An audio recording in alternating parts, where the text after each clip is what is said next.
Please subscribe to 7 Media. ఈరోజు మన ఆఫీస్లో మీకు ఎమర్జెన్సీ ప్రెస్ మీట్ పెట్టడానికి ఇంపార్టెంట్ అంటే ఇండస్ట్రీ సంబంధించి ఇండస్ట్రీ ఎటు వెళ్ళిపోతుంది అన్న ఒక సమస్య మనం ఆల్రెడీ గత 2 నెలల నుంచి పడుతున్నాం. ఎందుకంటే exhibitor and distributor and producers అంటే ముగ్గురు మీద నడుస్తుంది ఈ పర్సంటేజ్ విధానం. ఈ పర్సంటేజ్ విధానంలో అసలు ఏంటి సబ్ కమిటీ ఏంటి, ఆ సబ్ కమిటీలో అసలు ప్రాబ్లమ్స్ ఏంటి, అసలు ఎగ్జిబ్యూటర్లకి ఏ విధంగా చేయాలి. ఎందుకంటే పెద్ద రిలీజ్ అయిపోయిన తర్వాత మళ్ళీ నేను ఎందుకు ప్రెస్ మీట్ పెట్టంటే ప్రెస్ మీట్ పెట్టకూడదు, యాక్చువల్గా పెట్టకూడదు. ఎందుకంటే సబ్ కమిటీలో జరిగిన విషయాలు నేను బయటకు చెప్పకూడదు, అది ఆటోమేటిక్గా. కానీ లాస్ట్ టైం కొంతమంది ఎగ్జిబ్యూటర్లు 2 సార్లు ప్రెస్ మీట్ పెట్టారు దాన్ని వైలేషన్ చేసి. ఎందుకంటే ఏదైతే కిందన మళ్ళీ చెప్పారో మీకు ఎవరైతే నలుగురు మాట్లాడతారని చెప్పామో ఆ నలుగురిని తప్పించి కొంతమంది మాట్లాడారు కాబట్టే ఎగ్జిబ్యూటర్లు మాట్లాడారు కాబట్టి ఇప్పుడు నేను కూడా మాట్లాడాల్సి వస్తుంది తప్ప లేకపోతే నేను అసలు బయట మామూలుగా అయితే ఈ విషయాలన్నీ బయటకు చెప్పకూడదు కూడా. కానీ ఇప్పుడు గత్యంతరం లేని పరిస్థితి. ఈరోజు నిర్మాత అంటే పరిస్థితి ఏంటి, ఎగ్జిబ్యూటర్ అంటే పరిస్థితి ఏంటి, డిస్ట్రిబ్యూటర్ అంటే పరిస్థితి ఏంటి, కొన్ని కారణాలు ఉన్నాయి. ఇప్పుడు నిర్మాత, డిస్ట్రిబ్యూటర్, ఎగ్జిబ్యూటర్, లీజ్ ఓనర్, ఈ లీజ్ ఓనర్స్ వల్ల వస్తున్న అగాధమే ఈ ప్రాబ్లం వస్తుంది. అయితే ఇక్కడ లీజ్ ఓనర్స్ ఎవరున్నారు ఏంటి అని పేర్లు 10 సార్లు మనకు అవసరం లేదు. కానీ నేనేమంటున్నానంటే ఎగ్జిబ్యూటరు ఇబ్బందుల్లో ఉన్నాడు అనేది సింగిల్ స్క్రీన్స్ ఇబ్బందులు వాస్తవం. దాంట్లో మనం ఏ కోసానా కూడా వాళ్ళని ఇబ్బంది పడుతున్నారు అనేది వాస్తవం. దానివల్ల కొన్ని సినిమాలు కరెక్ట్గా హీరోలు కొన్ని తక్కువ సినిమాలు చేయడం వల్ల, సినిమాలు రన్నింగ్ రాకపోవడం వల్ల, సినిమాలు కొన్ని ఫ్లాప్స్ రావడం వల్ల, కొన్ని సినిమాలు ఇబ్బంది పడడం వల్ల అది ఎగ్జిబ్యూటర్ రన్నింగ్ రావట్లేదు, ఆ రన్ రేటు వల్ల వాళ్ళకి ఇబ్బందులు పడుతున్నారు అనేది ఇది వాస్తవాలు మనం ఒప్పుకోవాలి. అలాగే పండగ సినిమా తర్వాత మళ్ళీ సినిమాలు లేవు, మళ్ళీ రావట్లేదు, మధ్యలో సినిమాలు ఆడట్లేదు, మళ్ళీ పెద్ది ఊపిరిచ్చింది. పెద్ది అనే సినిమా మళ్ళీ ఎగ్జిబ్యూటర్కి ఊపిరిచ్చింది. అయితే సబ్ కమిటీలో ఇక్కడ నిర్మాతలు అందరి అభిప్రాయం కొంతమంది చెప్పలేకపోతున్నారు, కొంతమందికి భయపడుతున్నారు, కొంతమంది లావాదేవీలు ఉన్నాయని బాధపడుతున్నారు, కొంతమంది బయట ఏంటిది ఇలాగా మాకు న్యాయం జరగదా అన్న ఒక ఫీలింగ్లు ఉన్నారు. నేను అన్నదంతా మీకు ఒకటే చెప్తున్నా. ఇక్కడ సబ్ కమిటీలో ఉన్న అభిప్రాయాలు చాలామంది అభిప్రాయాలు అలాగే ఉన్నాయి. ఇది నా అభిప్రాయం, ఇది నా అభిప్రాయం, నిర్మాతల అభిప్రాయం. సురేష్ బాబు గారు కానీ దిల్ రాజు గారు కానీ మాకు వ్యక్తిగతంగా ఏమీ లేవు. సురేష్ బాబు గారు అంటే మాకు గౌరవం ఉంది. సురేష్ బాబు గారు అంటే మాకు ఆయన వ్యక్తిగతంగా మాకు చాలా పరిచయాలు ఉన్నాయి. అయితే సురేష్ బాబు గారు దిల్ రాజు గారి మీద కూడా మాకు వ్యక్తిగతంగా ఏమీ లేవు. ఇష్యూస్ బేస్డ్ మాత్రమే ఉన్నాయి తప్ప ఇష్యూలో మాది ఆయనకు నచ్చకపోవచ్చు, ఆయనది మాకు నచ్చకపోవచ్చు, ఈ విషయాలు తప్ప వ్యక్తిగతంగా లేవు. Suresh Babu garu is a president and Suresh Babu garu is already theatre owner and lease owner and producer and distributor. అయితే ఇక్కడ సబ్ కమిటీకి చైర్మన్గా ఆయన వ్యవహరిస్తున్నారు. సబ్ కమిటీకి 4 ఉండాలి అని అనుకున్నాం. 4లో కేఎల్ నారాయణ గారు ఒకరు, అల్లు అరవింద్ గారు ఒకరు, దిల్ రాజు గారు ఒకరు, సురేష్ బాబు గారు ఒకరు. ఇక్కడ సబ్ కమిటీకి నేను ప్రసన్న కుమార్ గారు లేరు అంటే నేను సబ్ కమిటీకి వెళ్ళాను. ఫస్ట్ సబ్ కమిటీలో నన్ను వేస్తే వద్దని చెప్పాను. ఎందుకంటే సబ్ కమిటీ అందరూ మన వాళ్ళే ఉన్నారు, పోరాడే వాళ్ళు ఉన్నారు, గట్టిగా మాట్లాడే వాళ్ళు నిర్మాతల వైపు ఉన్నారు, అందరి వైపు ఉన్నారు. ఓకే, కాకపోతే ఇక్కడ ఎవరో అందరూ అన్నదమ్ములమే కూర్చొని చేసుకోవాల్సిన విషయాలు. అయితే ఇక్కడ ఎంత చూసినా కూడా పర్సంటేజ్ విధానంకి ప్రొడ్యూసర్లో అబ్జెక్షన్ లేదు, డిస్ట్రిబ్యూటర్లకు అబ్జెక్షన్ లేదు. కానీ డిస్ట్రిబ్యూటర్ల వ్యవస్థ రావట్లేదే, డిస్ట్రిబ్యూటర్ల కోసం మాట్లాడట్లేదే. అయితే ఇక్కడ ప్రొడ్యూసర్ వ్యవస్థ కానీ ఎగ్జిబ్యూటర్ వ్యవస్థకి ఇద్దరికి లింక్స్ లేవు. ఇక్కడ డిస్ట్రిబ్యూషన్ వ్యవస్థ ఉంది. ఇక్కడ డిస్ట్రిబ్యూషన్ వ్యవస్థ అనేది ఇంకా ఉంది కాబట్టి ప్రొడ్యూసర్ అండ్ ఎగ్జిబ్యూటర్ ఇద్దరికి డైరెక్ట్ రాపోలేదు. ఇది డైరెక్ట్గా చేసుకునేటట్టు గతంలో అక్కడున్నాయి, ఇది సౌత్ ఇండియాలో కొన్ని వాటిలో ఉన్నాయి తప్ప ఇక్కడ లేదు. కనుక డైరెక్ట్గా డిస్ట్రిబ్యూటర్ తీసేస్తున్నారు. డిస్ట్రిబ్యూటర్ అనేవాడు ఇక్కడ సినిమా కొనుక్కుంటున్నాడు, అది ఎన్ఆర్ఐకా, ఎంజీకా, అవుట్ రైట్గా, లేకపోతే రికవరబుల్గా కొనుక్కుంటున్నాడు. ఆ వ్యవస్థ నుంచి ఎగ్జిబ్యూటర్కి వెళ్తుంది, ఎగ్జిబ్యూటర్ నుంచి డిస్ట్రిబ్యూటర్ని ప్రొడ్యూసర్కి వస్తుంది, ప్రొడ్యూసర్ నుంచి హీరోలకు వెళ్తుంది. అంటే ప్రొడక్షన్ చేసేవాడు ప్రొడ్యూసర్, డిస్ట్రిబ్యూషన్ చేసేవాడు ప్రొడ్యూసర్ దగ్గర నుంచి కొనేవాడు డిస్ట్రిబ్యూటర్. డిస్ట్రిబ్యూటర్ నుంచి ఎగ్జిబ్యూటర్గా సినిమా స్క్రీన్ చేసేవారు. ఇది ఈ వ్యవస్థ నడుస్తున్నప్పుడు ఈ సబ్ కమిటీలో ఎంతసేపు బ్రో ఒక దాంట్లో మనం గౌరవించాలి. ఆ గౌరవించి ఏదైతే మనం ఛాంబర్ ఇచ్చారో ఛాంబర్ దానికి మనం కట్టుబడి ఉండాలి. కట్టుబడి ఉంటే ప్రెస్ మీట్లు పెట్టకూడదు. లాస్ట్ టైం మీరు దానికి ఓకే అంటే ఆఖరి నిమిషం దాకా ఇబ్బంది పెట్టకూడదు. 6:22 నిమిషాల దాకా స్క్రీన్లు ఎక్కడ పడ్డాయి, ఎంత ఇబ్బంది పెట్టారు పెద్దకి అన్నీ తెలుసు. ఇంకా దాని జోలికి నేను వెళ్ళదలుచుకోలేదు, ఎందుకంటే ఎక్కడ డిస్ప్యూట్స్ లేవు, వద్దు దానికోసం డిస్ప్యూట్ అవ్వట్లేదు. నేనేం అడుగుతున్నానంటే ఇది నా అభిప్రాయం కాదు, నిర్మాతల అభిప్రాయం కూడా మీరు అది తెలుసుకోండి. నిర్మాతలు డిస్ట్రిబ్యూటర్లు అందరి అభిప్రాయాలు కూడా చాలామంది బయటకు వచ్చి చెప్పుకుంటున్నారు. ఏమన్నారంటే సురేష్ బాబు గారు లీజు ఓనర్గా ఉన్నారు కాబట్టి ఎగ్జిబ్యూటర్లకి ఆయన ఎగ్జిబ్యూటర్ల పక్షపాతిగా ఉంటున్నారు, లేదు కనుక మాకు నిర్మాతలకు న్యాయం జరగదేమో, డిస్ట్రిబ్యూటర్లకు న్యాయం జరగదేమో అని ఒక ఫీలింగ్లో ఉన్నారు. దిల్ రాజు గారు ఆయన అక్కడ ఆ ఎఫ్డీసీ చైర్మన్గా ఆయన రావాలంటే ఆల్రెడీ తెలుగు ఎఫ్డీసీ చైర్మన్ కూడా రావాలి, ఆంధ్రప్రదేశ్ ఎఫ్డీసీ చైర్మన్ భరతభూషణ్ గారు కూడా రావాలి. ఒకవేళ లేదు పెద్ద మనిషిగా రావాలి అంటే ఇక్కడ ఆయన లీజు ఓనరే, ఈయన లీజు ఓనరే. ఇక్కడ లీజు ఓనర్కి మీటింగ్ జరగట్లా. ఇక్కడ వస్తున్న గొడవలే లీజు ఓనర్ గొడవ. లీజు ఓనర్స్ కొంతమంది ఈ పెత్తనంతో ఇబ్బంది పడుతున్నాం అనేది కొంత గొడవ జరుగుతుంది. ఆ గొడవలోని ఎగ్జిబ్యూటర్కి నిజమైన బీఫామ్ లైసెన్స్ ఓనర్కి అన్యాయం జరగకూడదు, అలాగే డిస్ట్రిబ్యూటర్కి అన్యాయం జరగకూడదు, ప్రొడ్యూసర్కి అన్యాయం జరగకూడదు. నేను మీకు ఎందుకు ఇవన్నీ చెప్పుకొస్తున్నానంటే ఇక్కడ ఆ సీట్లో చైర్మన్ సీట్లో సురేష్ బాబు గారు, దిల్ రాజు గారు తప్పుకొని కేఎల్ నారాయణ గారు, శ్యాంప్రసాద్ రెడ్డి గారిని పెట్టి ఇది న్యాయం జరుగుతుందేమో అనేది నిర్మాతల తరపు నుంచి నిర్మాతలుగా నాకు ఇది నేను అందరూ అనుకుంటున్న మాట నేను చెప్తున్నా. ఇది నిర్మాతలుగా కేఎల్ నారాయణ గారు, శ్యాంప్రసాద్ రెడ్డి గారు ఉంటే వాళ్ళు దేనికి సంబంధం లేదు కాబట్టి సమన్వయం జరుగుతుంది అనేది నా ఉద్దేశం. ఎందుకంటే నేను ఇంకోటి కూడా చెప్తున్నా, సురేష్ బాబు గారి మీద నాకు ఎవరి మీద వ్యక్తిగతం లేదు. ఈరోజు నేను రామానాయుడు గారి వల్ల నేను ఫైనాన్షియల్గా ఎదిగానని గర్వంగా చెప్పుకుంటా, సురేష్ బాబు గారి వల్ల చెప్పుకుంటా. ఇది మామూలుగా విషయాలు. కానీ ఇష్యూస్ బేస్డ్ వచ్చేటప్పటికి అక్కడ లీజు ఓనర్గా ఆయన ఉండేటప్పుడు ఒక కోసాన ఎగ్జిబ్యూటర్లకు సపోర్ట్ చేస్తున్నాడు, నిర్మాతలకు చిన్న చూపు చూస్తున్నాడు అన్న ఒక ఫీలింగ్ ఉంది. ఆ ఫీలింగ్ నుంచి వెళ్ళాలి అంటే చైర్మన్ పోస్ట్ నుంచి సురేష్ బాబు గారు, దిల్ రాజు గారు, ఇద్దరు లీజు ఓనర్సే కాబట్టి ప్లీజ్ అండ్ కేఎల్ నారాయణ గారు అండ్ శ్యాంప్రసాద్ రెడ్డి గారు కావాలి. నేను అందరికీ మెసేజ్లు పెట్టాను, నేను రిక్వెస్ట్ చేస్తున్నా, ప్లీజ్ రిక్వెస్ట్. ఇక్కడ నిర్మాత బాగుండాలి, డిస్ట్రిబ్యూటర్ బాగుండాలి, ఎగ్జిబ్యూటర్ బాగుండాలి. సామరస్యంగా పర్సంటేజ్ విధానంలో మొత్తం జరగాలి. ఆ పర్సంటేజ్ విధానంలో నిర్మాత తీసుకొచ్చిన సినిమా పెట్టుబడి ఒక్కసారికి అయిపోతుంది, డిస్ట్రిబ్యూటర్ది ఒక్కసారికి అయిపోతుంది. తేడా వస్తే రోడ్డుపై పడిపోతున్నారు. అలాగే ఎగ్జిబ్యూటర్ కాడికి వచ్చేటప్పటికి ఏమవుద్దంటే ఒకవేళ నష్టం వచ్చినా లాభం వచ్చినా ప్రాపర్టీ వాల్యూ పెరుగుతుంది. మనం 20 సంవత్సరాల క్రితం ప్రాపర్టీ ఎంత, ఈరోజు ప్రాపర్టీ ఎంత ఒక్కసారి అర్థం చేసుకోవాలి. ఇప్పుడు మీ జూలై 3 నుంచి ఒకళ్ళు రాకపోతే థియేటర్లు మూసేస్తూ ఉన్నారు. ఎవరిష్టం వాళ్ళది. ఒక వ్యవస్థని ఎవరు శాసించలేరు. ఆ థియేటర్ మూస్తే నువ్వు ఎందుకు మూసావని అడిగే రైట్ మాకు లేదు. సినిమా నువ్వు తీయకపోతే ఎందుకు తీయలేదని అడిగే రైట్ మాకు లేదు. నువ్వు డిస్ట్రిబ్యూషన్ చేయకపోతే ఎందుకు డిస్ట్రిబ్యూషన్ చేయలేదు అనే రైట్ లేదు. ఎవరికి హక్కు వాళ్ళకు ఉంటుంది. కనుక ఆ హక్కుని మనం ప్రశ్నించడానికి లేదు. కానీ నేనేమంటున్నానంటే ఇక్కడ జరుగుతున్న మొత్తం టోటల్ పరిణామాల్లో ఎందుకు పర్సంటేజ్ సిస్టంలో రావట్లేదు? మీకు జరుగుతున్న పర్సంటేజ్ సిస్టంలో అక్కడ నిర్మాత 400 కోట్లు సినిమా తీశారు. 400 కోట్లు రీచ్ అయ్యి 3 సంవత్సరాలు కష్టపడితే అది రీచ్ అయ్యి గుడ్లో మెల్లగా జాగ్రత్తగా బయటపడుతున్నారు. అంటే బడ్జెట్లు పెరిగిపోతున్నాయి. ఆ బడ్జెట్లు పెరిగిపోవడం వల్ల ఆ నిర్మాత బయటపడడం కష్టం. మరి చాలామంది ఓనర్స్ అంటే కొంతమంది అంటున్నారు, మరి మీకు లాభాలు వచ్చేస్తున్నాయి కదండి, నష్టం వచ్చిన డబ్బులు మీరు ఇస్తారా? అఖండ ప్రొడ్యూసర్ పరిస్థితి ఈరోజు ఏంటి? అఖండ నష్టం వచ్చిన పరిస్థితి మీరు ఇవ్వగలుగుతారా? మీరు వాటా ఇస్తారా? మీరు దాంట్లో మీ చెరో వాటా ఎగ్జిబ్యూటర్ వేయగలుగుతారా? మరి ఉస్తాద్ భగత్ సింగ్ నష్టం వస్తే ఉస్తాద్ భగత్ సింగ్ వాటా మీరు వేయగలుగుతారా? అందుకనే లాభ నష్టాలు భరించేవాడు ప్రొడ్యూసర్, లాభ నష్టాలు భరించేవాడు డిస్ట్రిబ్యూటర్.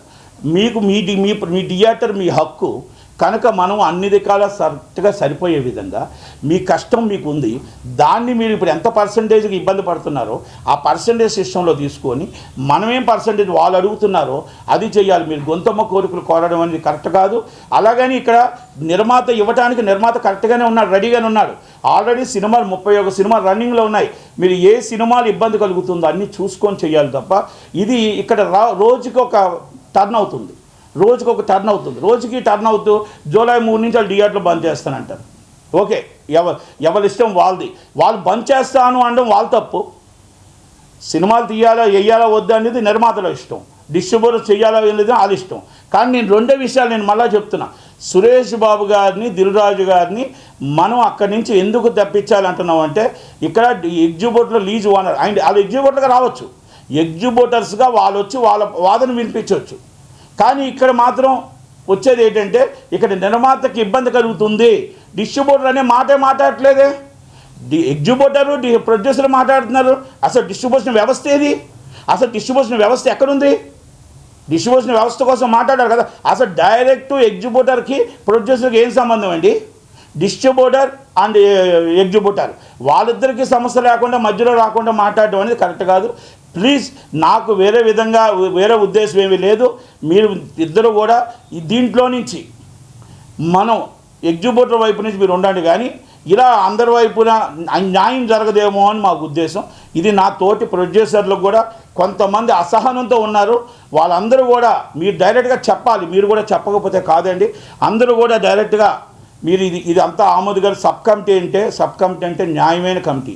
సబ్ కమిటీ అంటే అందరం కలిపి తీసుకుని ఆమోదకరమైన విషయాలు. మన ఛాంబర్ అంటే మనకు ఎక్కడైనా సరే మొత్తం Telugu film chamber recognized by government, 2 రాష్ట్రాల గవర్నమెంట్కి రికగ్నైజ్డ్. అలాగే రికగ్నైజ్డ్ ఉన్న గవర్నమెంట్లో మనం కరెక్ట్గా చేసి ఈసారి శాశ్వత మార్గం చూడాలి. ఎగ్జిబ్యూటర్ అనే వ్యక్తికి శాశ్వతంగా చూడాలి, డిస్ట్రిబ్యూటర్ని చూడాలి, అలాగే ప్రొడ్యూసర్. డిస్ట్రిబ్యూటర్కి మనం ఏమి ఇవ్వట్లేదండి. ఇక్కడ డిస్ట్రిబ్యూషన్ డబ్బు పోతే రోడ్డు మీద పడిపోతున్నాడు తప్ప, నష్టపోతున్నాడు తప్ప ఏ ఒక్క వ్యవస్థ కూడా ఆయన్ని బాబు నాయన బాగున్నావు అని అడిగిన వాళ్ళు లేరండి. నిర్మాత రోడ్డు మీద పడిపోతే నిర్మాతను చూసిన వాళ్ళు లేరండి. ఒక్క థియేటర్ మోస్తాం అంటున్నారు. నేను ఏదో థియేటర్ ఈ వారం ఇది మూసేస్తాం, ఆ వారం అది మూసేస్తాం అంటే, మూస్తే కళ్యాణ మండపం అవ్వచ్చు, మూస్తే అపార్ట్మెంట్స్ అవ్వచ్చు, మూస్తే కమర్షియల్ కాంప్లెక్స్ అవ్వచ్చు, మూస్తే ఏదైనా అవ్వచ్చు. ఆ ప్రాపర్టీస్ వాల్యూ వెరీ బిగ్. కానీ డిస్ట్రిబ్యూషన్ వ్యవస్థ మూస్తే ఆ డిస్ట్రిబ్యూటర్ రోడ్డు మీద పడడం తప్ప ఇంకొకటి లేదు. గత సినిమాలో నష్టపోయిన డిస్ట్రిబ్యూటర్ ఏమీ ఉండదు. అలాగే నిర్మాత నష్టపోతే ఆ నిర్మాత 10 సినిమాలు హిట్ ఇచ్చి ఒక్క సినిమా కానీ ఫ్లాప్ ఇస్తే అన్ని సినిమాలు మొత్తం డబ్బంతా కొట్టుకుపోయి రోడ్డు మీద పడిపోయే పరిస్థితి. ఈరోజు నేను కొన్ని సంస్థల విషయాలు మీకు చెప్తా. సంస్థల్లో ఈరోజు ఒక అఖండ సినిమా ఫ్లాప్ అయితే, అంతకుముందు ఎన్ని హిట్లు ఇచ్చారు, ఒక అఖండ సినిమా ఫ్లాప్ అయితే ఏమైంది పరిస్థితి? ఈ విషయాలు ఎంత దాకా వచ్చాయి?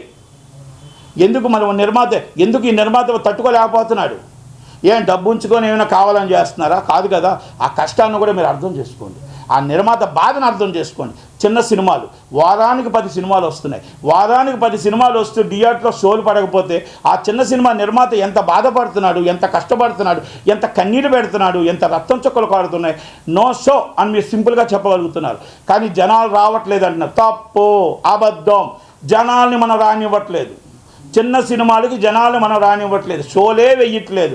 షోలు వేసేటప్పుడు 10 గంటలకు షో తీసేస్తే ఏ జనం వస్తారు? మనం ఆఖరికి ఒక్క షోనే ఉంచుతున్నామా? వెంటనే సినిమా మార్చేస్తున్నాం. అంటే ఈ వ్యవస్థ మారాలి. మనం ఆ సినిమాని ఆశపడి సినిమా తీసి ఆ సినిమాని థియేటర్ దాకా తీసుకురావడానికి వాళ్ళు ఎంత కష్టపడుతున్నారో, ఎన్ని బాధపడుతున్నారో, ఎంత ఇబ్బంది పడుతున్నారో వాళ్ళు మనం కాపాడుకోవాల్సిన బాధ్యత ఉందా లేదా? 2:30 షో ఎందుకు అడుగుతున్నాం మేము? అందుకనే మీకు మాకు ఇబ్బంది వస్తుంది కాబట్టి 2:30 షో మాకు మస్ట్ అండ్ షూట్ ఇవ్వండి. మేము ఆక్యుపేషన్ మల్టీప్లెక్స్లో ఎందుకు అడుగుతున్నాం? ఆ ముందు సీట్లు ఎలాగా ఫుల్ అవ్వట్లేదు, ఆ ముందు సీట్లు ఒకటే రేటు పెడుతున్నారు. ఆ 20% సీట్లు మాకు 100 రూపాయల టికెట్ ఇవ్వండి. ఎందుకంటే చిన్న సినిమా బతుకుతుంది. చిన్న సినిమాలు సంవత్సరానికి 200 సినిమాలు వస్తే ఆ 200 సినిమాలకి కార్మికుడు బతుకుతున్నాడు. అసలు ఆ ఎగ్జిబ్యూటర్ అనేవాడు సినిమా థియేటర్ మూయకుండా తీసి పెడుతూ ఉన్నాడు. ఈ 10 సినిమాలే కాదండి, ఈ సినిమాలు కాపాడుతున్నాయి. 10 సినిమాలు మనకు లాభాలు తెచ్చి పెడుతున్నాయి, ఎగ్జిబ్యూటర్గా నిలబడుతున్నాయి. కనుక అందరినీ మనం నిలబడాలంటే sub committee is a perfect work చేయాలి. సబ్ కమిటీ నెక్స్ట్ వీక్ ఉంది కాబట్టి నెక్స్ట్ వీక్లో నేనేమంటున్నా, ఇది యునానిమస్గా నిర్ణయం తీసుకోండి. ఇక్కడ దిల్ రాజు గారి మీదో నాకు సురేష్ బాబు గారి మీద అగైన్ మళ్ళీ చెప్తున్నాను, మాకు కోపాలు లేవు, మాకేమి బాధ లేదు. మాకు వ్యక్తిగతంగా మాకంటే ఆయన రెస్పెక్ట్, ఇద్దరు రెస్పెక్టే. కాకపోతే ఇష్యూస్ బేస్డ్గా లీజ్ ఓనర్స్ కాబట్టి, ఇది లీజ్ ఓనర్ మీటింగ్లు కావు, ఇది లీజ్ ఓనర్లో కొంతమంది ఇబ్బందికరంగా వస్తుంది కాబట్టి ఇవన్నీ సబ్ కమిటీలు వచ్చాయి. కనుక దయచేసి కేఎల్ నారాయణ గారిని, శ్యాంప్రసాద్ రెడ్డి గారిని పెడితే ఈ సబ్ కమిటీ సవ్యంగా జరుగుతుంది. షార్ట్లీ జూన్ 30 లోపల అన్ని మీటింగ్లు అయిపోయి అందరికీ ఆమోదకరంగా ఉంటుంది అనేది ఇది నా సూచన. నేను బయటికి చెప్పడానికి కారణాలు ఏంటంటే అందరికీ మెంబర్స్ అందరికీ కూడా మెసేజ్ పెట్టాను.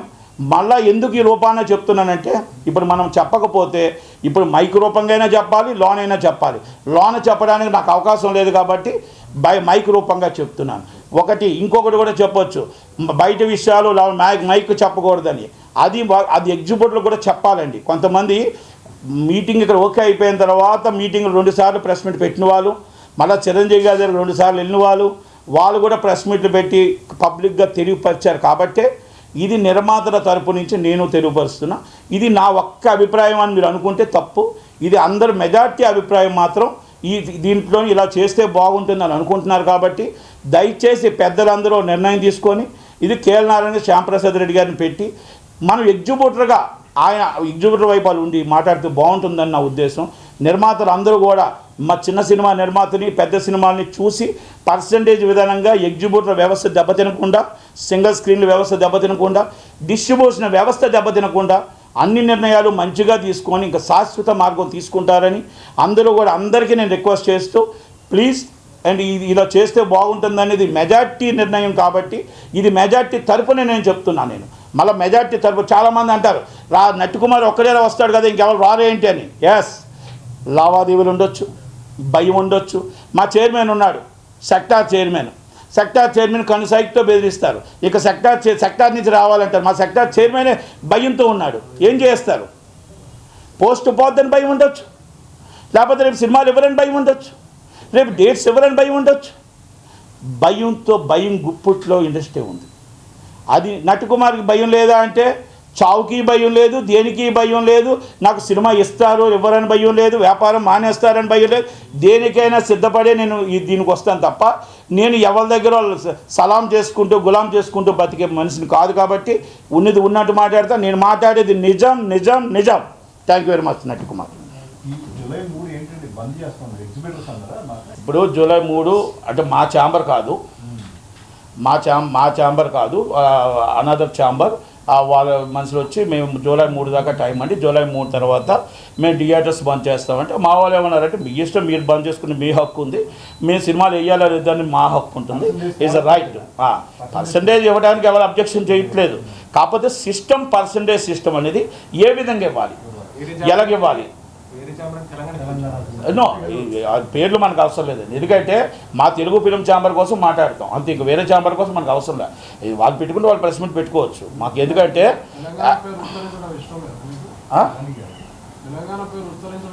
100% మాకేం ఇబ్బంది లేదు. ఎందుకంటే వాళ్ళ రైట్ వాళ్ళకు ఉంటుంది. నో ఈజ్ ద రైట్, వాళ్ళ రైట్ వాళ్ళకు ఉంటుంది. నా రైట్ నాకు ఉంటుంది. అలాగే వాళ్ళ రైట్ వాళ్ళకు ఉంటుంది. తప్పులేదు దాంట్లో. నేనేమంటున్నానంటే వాళ్ళు జూలై 3వ తారీఖు నాడు మాకు అవ్వకపోతే అనేది వాళ్ళ రైట్. అది ఇప్పుడు నిర్మాతలు సినిమా చేయాలా వద్దా, రిలీజ్ చేయాలా వద్దా నిర్మాతలు ఇష్టం, డిస్ట్రిబ్యూషన్ చేయాలా వద్దా అనేది డిస్ట్రిబ్యూటర్లు ఇష్టం. అయితే ఇక్కడ ఏంటంటే నిర్మాతలు పర్సంటేజ్ సిస్టమ్ ఇవ్వనంటే బాధపడాలి. కానీ ఆ పర్సంటేజ్ సిస్టమ్ ఇవ్వడానికి ఏ విధంగా ఇస్తే ఇక్కడ బడ్జెట్ ఎంత అవుతుంది, ఏ విధంగా ఇవ్వాలి, అలాగే డిస్ట్రిబ్యూషన్ వ్యవస్థకి ఏ పర్సంటేజ్ సిస్టంలో ఇస్తే మనకి బయట వస్తుంది. అలాగే ఎగ్జిక్యూటివ్ కూడా ఇప్పుడు వస్తున్న అమౌంట్ బట్టి ఇప్పుడు పెద్ద వచ్చింది రికార్డు. పెద్ద ఒక దాంట్లో 50 లక్షలు వచ్చింది. మనం 7,30,000 రెంట్ ఇస్తున్నాం. 50,000కి 7 లక్షల రూపాయలకి ఎంత పర్సంటేజ్ పెట్టాలి? ఒక 2 లక్షలు పెరిగితే సరిపోతుందా, ఒక 1,50,000 పెరిగితే సరిపోద్దా, 3 లక్షలు పెరిగితే సరిపోద్దా చూస్తాం. కానీ ఒక 50 లక్షలు 25 లక్షలు కావాలంటే ఇవ్వం కదా. ఇప్పుడు ఆలోచన మనం పెట్టుకోవాలి. ఎగ్జిక్యూటివ్లు కూడా ఆలోచన ఏంటి, మనం 50 లక్షల రూపాయలు ఇప్పుడు కలెక్ట్ చేసిన దానికి 7,30 రెంట్ ఇచ్చాం. ఆ 7,30 రెంట్ని మనం ఎలా అడుగుతాం? మీరు డబల్ అడగవచ్చు, డబల్లో దాంట్లో తగ్గించి అడగవచ్చు. కానీ ఎంటైర్ మొత్తం 200% 50% అడిగితే కాదు కదా. ఎందుకంటే 7 లక్షల నుంచి 25 లక్షలకి వెళ్తాం. కనుక 7 లక్షల నుంచి 8,50,000కి వెళ్ళొచ్చు, 9కి వెళ్ళొచ్చు, 9,50కి వెళ్ళొచ్చు. మీరు సెకండ్ వీక్ పర్సెంట్ ఇవన్నీ మనం మాట్లాడుకోవాల్సిన విషయాలు. సిస్టమ్ కరెక్ట్గా పర్సంటేజ్ సిస్టమ్కి మళ్ళీ మీరు నిన్న రాసిన విషయాలు కూడా చెప్తారు. పర్సంటేజ్ సిస్టమ్కి అంగీకారమే, దానికి ఎవరో వ్యతిరేకం కాదు. సిస్టంలో కరెక్ట్గా డిస్ట్రిబ్యూటర్కి ఏంటి, ఎన్ఆర్ఏ కొంటే పరిస్థితి ఏంటి, బాస్ ఆ నిర్మాత సినిమా కొంటే ఆ నిర్మాత రేపు నష్టం వస్తే పరిస్థితి ఏంటి? ఎగ్జిబ్యూటర్ వ్యవస్థకి ఎగ్జిబ్యూటర్ కాపాడుకోవడం ఎంత కష్టమో, ఎగ్జిబ్యూటర్ కాపాడుకోవడం ఎంత విషయమో, అలాగే డిస్ట్రిబ్యూటర్ని కాపాడుకోవాలి. డిస్ట్రిబ్యూషన్ వ్యవస్థను ఎంత కాపాడుకోవాలో నిర్మాతలను కాపాడుకోవాలి. ఎందుకు నిర్మాతలు కాపాడుకోవాలంటే నిర్మాతలు కాపాడుకోకపోతే రేపు సినిమాలు అనేది రేపు రాకపోతే, డిస్ట్రిబ్యూషన్ వ్యవస్థ లేకపోతే రేపు ఎగ్జిబ్యూటర్ వ్యవస్థ ఉంటుందా? తీసేవాడే లేకపోతే చూసేవాడే ఎక్కడ ఉంటాడు? చాలామంది అనవచ్చు మేము థియేటర్ మూసేస్తా అంటే ఓటీటీలు పెరిగాయి, ఏటీటీలు పెరిగాయి. మామూలుగా ఇప్పుడు మొత్తం టోటల్గా ఎవ్రీడే మామూలుగా సినిమాలన్నీ కూడా డైరెక్ట్ ఇన్ఫ్యాక్ట్ వచ్చాయి. మీకు డిటిహెచ్లో డైరెక్ట్ టెలిస్క్రీన్ వచ్చాయి. ఇప్పుడు కొన్ని మార్పులు అట్లా రాకూడదు. రాకుండా ఆ మార్పులు రాకుండా సింగిల్ స్క్రీన్ వ్యవస్థ ఉండాలి, మల్టీప్లెక్స్ వ్యవస్థ ఉండాలి, అలాగే ప్రొడ్యూసర్ వ్యవస్థ కూడా ఉండాలి. ప్రొడ్యూసర్ సినిమా తీస్తాడు, హీరో ప్రొడ్యూసర్ అవ్వడు కనుక, హీరోయిన్ ప్రొడ్యూసర్ అవ్వదు కనుక ప్రొడ్యూసర్ వ్యవస్థ ఉండాలి, డిస్ట్రిబ్యూషన్ వ్యవస్థ ఉండాలి, ఎగ్జిబ్యూటర్ వ్యవస్థ ఉండాలి. అది కూర్చొని మాట్లాడుకొని చక్కగా ఆ దాంట్లో లీజు ఓనర్లకు సంబంధం ఏంటి? లీజు ఓనర్లు దాన్ని పెత్తనం చేయకూడదని మా ఉద్దేశం. అంతకని ఇంక మేమేం మాట్లాడలేదు. ఎగ్జిబ్యూటర్ బీఫామ్ లైసెన్స్ ఓనర్కి మేము దండం పెడతాం, స్వాగతిస్తాం. దాని కష్టాన్ని మేము అర్థం చేసుకుంటాం, వాళ్ళ బాధను అర్థం చేసుకుంటాం. నిజమైన ఓనర్ కోసం మేము ఎంతైనా చేస్తాం. కానీ మీ డబ్బు కొంతమంది లీజు ఓనర్లకు వెళ్తుంది అనేది ఇది వాస్తవం, జగనరైన సత్యం. ఇక నేను ఇప్పుడు ఇవన్నీ చెప్పాను కదా, ఎవరైనా నాకు కౌంటర్ పెడితే దానికి చక్కగా వివరంగా పెద్ద సినిమాలో లీజు ఓనర్లకు ఎంత వెళ్ళింది, ఎంత డబ్బులు మొత్తం టోటల్గా డిస్ట్రిబ్యూషన్ వ్యవస్థకి ఎగ్జిబ్యూటర్ వ్యవస్థకి వెళ్ళింది, ఇవన్నీ వివరాలుగా చెప్తాం. ఎందుకంటే నేను ఓన్లీ ఇష్యూస్ బేస్డే మాట్లాడా, ఇష్యూస్ బేస్డే క్లోజ్ చేశా. మళ్ళీ దిల్రాజు చాలామంది అనుకుంటున్నారు దిల్రాజు గారికి నట్టుకుమార్కి ఏదైంది, ఏం అవ్వదండి. ఈజ్ ఆల్రెడీ బయట మామూలుగా ఫ్రెండ్సే. కానీ ఇష్యూస్ బేస్డ్ మాత్రం 100% ఆయన్ని మనం ప్రశ్నిస్తూనే ఉంటాం. ఒక ఎఫ్డీసీ చైర్మన్గా అందరి తరపున ఉండాలా, అందరూ కావాల్సిన వాళ్ళు ఉండాలా. ఇది వన్ సైడ్ చేస్తే కరెక్ట్ కాదు అనేది. ఇంకొకటి విషయాలు కూడా ఇంకా దీన్ని వేరే విషయాల నుంచి వెళ్ళదలుచుకోలేదు. మళ్ళీ నేను ఊరు వెళ్తున్నాను, 2 days తర్వాత వస్తాను. ఎవరు ఏదైనా ఉంటే తప్పకుండా చెప్తాను. Thank you very much. క్యాల్టం ఏం లేదండి. ఇది ఇప్పుడు ఇందాక మీకు ఒక వివరంగా ఒకటి చెప్పా. 7,30,000ని 25,00,000 చేయాలా, 7,30,000ని 10,00,000 లోపు చేయాలా అనేది అది ఆమోదకరమైన విషయం అయితే అక్కడ నిర్మాత హ్యాపీ అవుతాడు, డిస్ట్రిబ్యూటర్ హ్యాపీ అవుతాడు, అందరూ హ్యాపీ అవుతారు. రాత్రే మీకు 7,00,000 10,00,000 చేయాలంటే అవ్వదండి. అది ఎగ్జిబ్యూటర్ కూడా ఆలోచించాలా, డిస్ట్రిబ్యూటర్ ప్రొడ్యూసర్ కూడా ఆలోచించాలి. అంటే ఆమోదకరమైన చెయ్యాలి. కానీ ఎందుకంటే వాళ్ళందరూ 100 కోట్ల బడ్జెట్ పెట్టి ఉన్నారు, అలాగే డిస్ట్రిబ్యూటర్ కూడా కొని ఉన్నాడు. ఇవన్నీ కూడా మనం ఆలోచించి నిర్ణయం తీసుకోవాలి. మన ఎగ్జిబ్యూటర్ వ్యవస్థ నిలబడాలంటే మనం రాత్రి పెరగదు కదా. ఇప్పుడు నూనె ఉందండి, నూనె 100 రూపాయలండి. నూనె రాత్రి 1,000 రూపాయలు చేస్తే అవుతుందా? కొంటారా? బియ్యం 100 రూపాయలు ఉన్నాయి, 500 రూపాయలు చేద్దాం, కొంటారా? అంటే ఏది ఎంత ఉందో అలాగే అప్పుడు అక్కడ కూడా ఇచ్చిన రెంట్ ఎంత, దాన్ని ఎంత పర్సెంటేజ్ పెంచాలా, ఆ పర్సెంటేజ్ సిస్టంలో ఏ విధంగా వెళ్తే బాగుంటుందనేది ఆలోచిస్తారు. ఇది అందరూ కూడా పెద్ద మనసుతో ఆలోచించాలి. ఇక్కడ ఎవరికో కావాలనో ఇంకోటో కాదు. ఇది సురేష్ బాబు గారిని నేను దిల్రాజు గారిని టార్గెట్ చేయలేదు. కానీ ఇద్దరు ఎందుకంటే లీజు ఓనర్లుగా ఉన్నారు కాబట్టి ఇది ఇక్కడ న్యాయం జరగదు అనేది అనుమానం. చాలామంది చెప్పకపోవచ్చు, నేను చెప్పాను. Thank you very much. Thank you.